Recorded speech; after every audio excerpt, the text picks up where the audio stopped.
સાણંદનું સામૂહિક આરોગ્ય કેન્દ્ર રામ ભરોસે ચાલતું હોય તેવું દેખાય છે। સાણંદ સિવિલ હોસ્પિટલ ઉપર સવાલો ઉઠ્યા છે, ત્યારે કોની રહેમ નજર હેઠળ ચાલે છે સાણંદની સરકારી હોસ્પિટલ? ગરીબ લોકો સરકારી હોસ્પિટલનો લાભ લેવા આવે પણ નેહાકો નાખીને આખરે પ્રાઇવેટ હોસ્પિટલમાં જવા મજબૂર બન્યા છે। બપોરે 12 વાગ્યા બાદ મુખ્ય હોસ્પિટલનો દરવાજો કાયમી બંધ રહે છે, ત્યારે ડોક્ટરો અમુક વખતે પણ આવે પણ સમય અવધિ પહેલાં ગાયબ છે। જો કોઈ ઇમરજન્સી આવે તો સોલા સિવિલ હોસ્પિટલ રિફર કરવામાં આવે છે, ત્યારે ડિલિવરી માટે પણ સોલા સિવિલ રિફર કરવામાં આવે છે। ત્યારે હોસ્પિટલ પર સળગતા સવાલ ઉઠતા આજે એક બાળકના પીડિયાટ્રિક ડૉક્ટરને ફરજ પર મૂકવામાં આવ્યા, પણ મેડિકલ ઓફિસર કે સુપ્રિન્ટેન્ડન્ટ ગેરહાજર હતા। મીડિયાની ટીમ પહોંચતા રિફર કરવા માટે આજે સિવિલની એમ્બ્યુલન્સ બોલાવવામાં આવી હતી, નહીં તો હોસ્પિટલની એમ્બ્યુલન્સ શોભાના ગાંઠિયા સમાન રાખવામાં આવે છે। સૂત્રોના જણાવ્યા મુજબ દર્દીને રિફર કરવા માટે ઇમરજન્સી 108નો ઉપયોગ કરાય છે।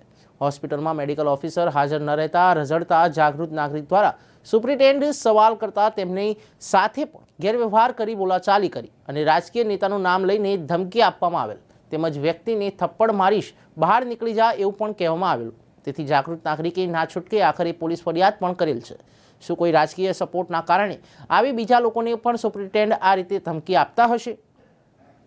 જીતેન્દ્રભાઈ અને શું સર્વિસમાં આપણે ઈએમટી 108 માં હા તો અત્યારે જે આરોગ્ય કેન્દ્રમાં જે એક મહિલાઓને લાયા છે, હા બરાબર, તો અહીં તમને રિફર કરવા માટે બોલાવે છે, હા અહીંયાથી એ લોકો એવું કહે છે કે અમારી એમ્બ્યુલન્સ અહીંયા હાજર નથી, પણ આ સાણંદ આરોગ્ય કેન્દ્રની એમ્બ્યુલન્સ તો છે જ ને? તો ડૉક્ટરને એવું કહેવું છે કે અમારી એમ્બ્યુલન્સ હાજર નથી અને આ પેશન્ટને કે મેન્ટલ છે અને એમઆરઆઈ કરાવવા માટે પેશન્ટને મોકલવાનું છે એમઆરઆઈ કરાવવા માટે।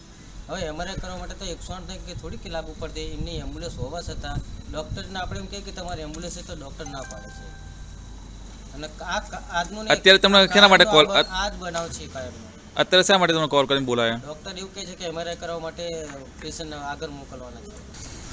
મારું નામ વિષ્ણુભાઈ પટેલ છે। હું નંદનવન સોસાયટીમાં રહું છું। સવારે હું અહીંયા આવ્યો હોસ્પિટલમાં, એટલે સવારથી કોઈ મેડિકલ ઓફિસર હાજર નથી અને મેં ખાલી મેડમને એટલું પૂછ્યું કે મેડમ મેડિકલ ઓફિસર કેમ હાજર નથી, એવું પૂછતા મેડમ ગુસ્સે ભરાયા, સખત ગુસ્સો કર્યો સાહેબ, અને પછી મને મારું અપમાન કરી દીધું। મને ક્યાંયથી જતા રહો નહીં તો હું લાફો મારી દઈશ, અને મારા પ્રોટેક્શન માટે મેં પોલીસ પણ એક અરજી આપેલી છે કે મને આ રીતે બદનામ કરી અને ભગાડી મૂકવામાં આવ્યો। સિવિલ સુપ્રિન્ટેન્ડન્ટ સાથે આપણે આ રીતની વર્તન કર્યું? હા સાહેબ, સિવિલ સુપ્રિન્ટેન્ડન્ટ જે હતા અહીંના, શું નામ મેડમનું? નામ મને ફેની મેડમ, ડૉક્ટર ફેની મેડમ, એમને મારી સાથે આવું વર્તન કર્યું અને મને સીધું બહાર નીકળી જાઓ નહીં તો હું લાફો મારી દઈશ તમને।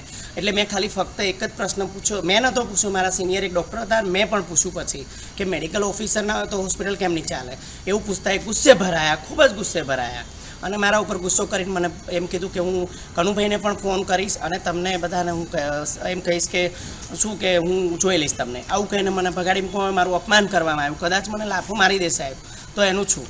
અને જો અંદર પણ અત્યારે હાલ કોઈ બાળકોના ડૉક્ટર એક જ હાજર છે અને કોઈ ડિલિવરીનું પેશન્ટ આવે તો શું થાય, પીએમ આવે તો શું થાય? કોઈ મેડિકલ ઓફિસર છે હાજર અત્યારે? મેડિકલ ઓફિસર એમબીબીએસ હોય જે રેગ્યુલર હોય સાહેબ એ નથી, અને ખાલી બાળકોના ડૉક્ટર છે જે એમએલસી હેન્ડલ ના કરી શકે, પોલીસ કેસ હેન્ડલ ના કરી શકે, એવા કોઈ અંદર બાળકોના ડૉક્ટર છે સાહેબ, અને પેશન્ટ અંદર રાડારાડી પાડે છે, સોલા સિવિલ મોકલવામાં આવે છે સાહેબ। અત્યારે રાત્રિના સમયે ઇમરજન્સી હોય તો પણ સોલા મોકલી દેશે સાહેબ।